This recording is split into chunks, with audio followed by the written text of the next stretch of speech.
This is the BAIC BJ30 and now I'm about to test the living crap out of it. I have used this car for 2 days through water, mud and rocky trails to see is this affordable off-roader worth your money? This is the BJ30, BAIC's proudest car at the moment, and a quick FYI about BAIC, they've been building cars for 67 years, some better than others of course, but the company operated alongside Mercedes and Jeep in China, and now gaining popularity in Europe and the Middle East. What matters though is this new BJ30, aimed to rival the Jetour T2, Suzuki Jimny and other affordable off-roaders. But unlike my other two reviews, this video is a proper test. BAIC told me to demolish it, and I tried my best. Now jumping inside the BJ30, I have to say they've done quite a good job with the layout of this interior. Steering wheel is small with a D-shaped design to have some space at the bottom and looks sporty. The buttons, good thing they're not capacitive buttons, so they're actual physical buttons with a 360-degree camera view. If you press that button, you're going to have your camera display. Behind it, again, the stocks are of very good quality. No cheap materials when it comes to stuff you will use with your hands. That sounded weird, but the doors have a lot of scratchy plastic and even down at the bottom, so yeah, kind of have to expect it for a car that's under $40,000. They kind of cut costs on these materials, but again, it's just fine. I'm nitpicking here. You have two cup holders over here with a wireless phone charging pad. The gear selector though is really nice to use, by the way. I love this design, looks really premium. And let's not forget to talk about the seats. I really like their design, two-tone color with this orange stitching. It complements the whole vibe of the car. You sit higher than everything on the road, but the only reason you don't really feel that is because the door is pretty high. So usually in off-roaders, you tend to have this slightly lower so you can rest your arm on it. And as for the infotainment system, you get around a 14-inch screen, which is of good quality. The infotainment system is really nice to use, honestly, pretty straightforward. Some people complain that it's a bit slow and laggy. It's not that big of a deal. I expected it to be worse, to be honest, from all I've heard. You do have a bit of, slight lag, especially if you're going into the cameras. But nothing too annoying, to be honest. And you do have obviously a Bluetooth, and the new software update we will get Apple CarPlay and Android Auto, but we're just waiting for that. It is not equipped on this car, but we have phone mirroring at least. On the side you get the grab handle for easy entry, and then closing the door. The back seats are very spacious in this car. You can easily fit 3 people, plenty amount of legroom and headroom as well, with a large panoramic sunroof, 2 air vents in the back, with a charging port, USB-C for phone, and then down below, maybe a place to put your phone. We obviously have an armrest with 2 cup holders as well, and I have to say, it's really nice sitting inside here. So to add to the whole ruggedness of the BJ30, they have added side steps down below and roof rails at the top, and you can obviously get it with accessories. So with the ladder, the box, everything that you'd expect to see on a bigger Defender and other competitors, the BJ30 has it. Now, one thing that I noticed, we have keyless entry, by the way. I'm 186 centimeters. I wouldn't step on this to jump inside. I just would do that. It's much more convenient. And I feel this gets in the way because as I step, I have to step further away where this is coming in my place. And especially if this is dirty, it's gonna get my pants dirty. So if I do that and then go down, I don't know, I just feel this is an extra step. I may be nitpicking, but I just wanted to say that if you're a tall person, this might get in the way. If you're a bit shorter, this will be just more convenient to get in and out. Anyway, so for off-roading, it might be an issue. Today we have very rocky roads, so let's see how it's gonna do. Let's beat the shit out of it. Beat the shit out of it, bro. Woo!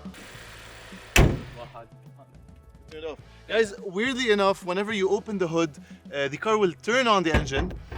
Take a look at that. And then when we close it, it should automatically turn off. That's such a weird feature to see. It turned off.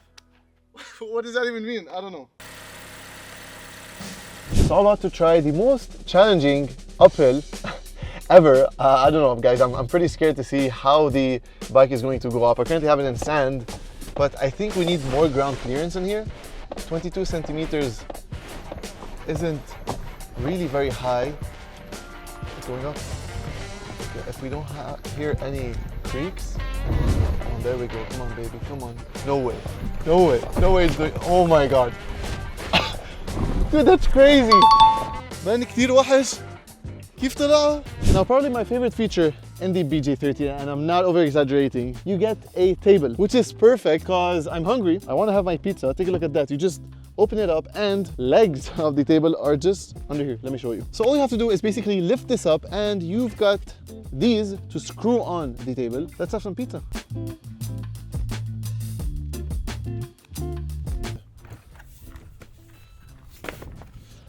All right, guys, so we have just finally taken a break. It doesn't get more Lebanese than this. This pizza is the definition of a Lebanese pizza. So what do we think about the BJ30? To be honest, I've heard a lot of reviews and I genuinely had zero expectations. I just wanted to get in the car, see what it's like, to use it, and then I'll make my own review off of it. This car is very well equipped.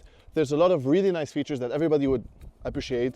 So much value for your money. In terms of looks, I think it looks good. What do you think? I mean, it's good. It looks decent. Yeah, it does look futuristic. Very simple design from the back.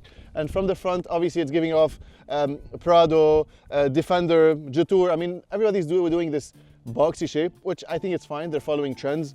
And when they're offering this whole package for not a lot of money, I would say it kind of wins. In terms of off-roading capability, again, this car isn't really that high off the ground. But it did the job. It did a good job, yeah. The side steps, again, as I mentioned, they're a bit too low to the ground, where I feel in some cases we didn't really adventure much because we thought it's gonna touch the ground. The all-wheel drive system, what do you think of it? I mean, it's good. The fact it's electric, you might have some issues sometimes, but at the end of the day, gets you out. EVs usually aren't that great off-roading, even though this car is a hybrid. No locking dips, obviously, no four-wheel drive controls whatsoever. This is an all-wheel drive vehicle only, and the only controls that you have in it are just the drive mode selector. So changing between snow, mud, whatever, and we don't have an off-road mode dedicated one. So we just have the basic terrain modes. And summer tires. And summer tires, as I mentioned. So yeah, we definitely do need bigger tires. Now is the time for some uphill driving. It's a pretty rough incline. I'm gonna start off with comfort, okay? And I'm gonna show you, if I get stuck, how sand is going to get me out of it. Let's see if it's comfort. It's going to do a good job. If it gets stuck, okay, let's see. Okay, so it's starting to get stuck. What I'm going to do is put it in sand. As soon as you put it in sand, that drive mode is magic. Step on the gas, traction control is off, and it just goes out of it so smoothly. I mean, this car can really do it all. I want to try to floor it going up. I'm not going to stop mid-incline.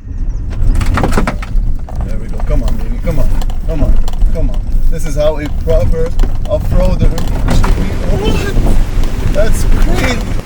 Now before we get really messy, I took it for a quick dip. The large puddles were no issue, even though the engine got soaked too. After that, I pushed my luck and went down a super muddy field. Traction going down was an issue, so how was the uphill going to be? Alright guys, so this is going to be probably the most extreme thing I'm going to do with the bike. We have a very steep uphill and it's all very muddy. Hopefully you don't get stuck. I'm pretty scared. Alright, let's go. 3, 2, 1, YOLO. Come on, baby. Alright, it's going sideways. Come on. Come on, come on, come on, come on, come on. Oh man. Come on, let's go, let's go, let's go, let's go, let's go, let's go, let's go. Come on. Yes. More, more, more, more.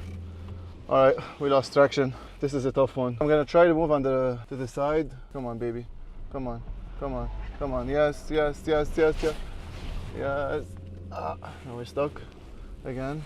Come on, come on, come on. I don't think we have enough power. I don't think we have enough power. Oh, so that's a tough one, guys. All right, I'm not gonna give up just yet. I'm not gonna give up. We have to go out because, first of all, this is our only way out. Whoever is going to clean this car is probably gonna hate me for life. Anyways, I'm gonna go on a different road because I believe at this moment we ruined the road for ourselves, I would say. Let's go on the dry. Okay, baby, you got this. Come on. All right. All right. This should be good. Okay. Okay. This should be good. Come on. Come on. Come on. Come on. Come on. Yes, yes, yes, yes, yes. Yes, we're out. We're out. Guys, look at this. This is where we were trying to go. Trust me when I say it is so damn slippery. When we tried to go down, it was just going sideways. I just took this route and we just came up. Crazy. I mean, what more do you want from this thing? It did amazing. Again, I just wish we had better tires because we could have gotten more grip. But I mean, I need to show you how dirty it is now. Bro, look at this. Crazy. Now that we got to the indescribable levels of dirtiness, I can take it to the final test, which is on-road driving. BAIC Lebanon claims a 15 km per liter fuel consumption, and keep in mind that the bike scored better safety ratings than its rivals. And so the final test would be, how does this car drive on road? Because I believe this is where it's going to spend most of its time. And I have to say, first and foremost, it is a very smooth ride. It does feel like an EV more so than a hybrid vehicle. Most of its time, it's driving an EV unless you pop it into sport, where in terms of throttle response, there is no lag. which is nice to see, honestly. A lot of Chinese competitors tend to have a lot of lag as soon as you press that throttle. You can't obviously control any of the gear shifts. You only have 2 speeds in this DHT transmission, but it's honestly not as bad. You have to keep it in mind when you're overtaking that the car might not be as swift as you would like it to be, but in terms of handling and trying to, you know, accelerating and driving aggressively, it does a really good job at it. I have to say, the steering feels nice, especially when you put it in sport.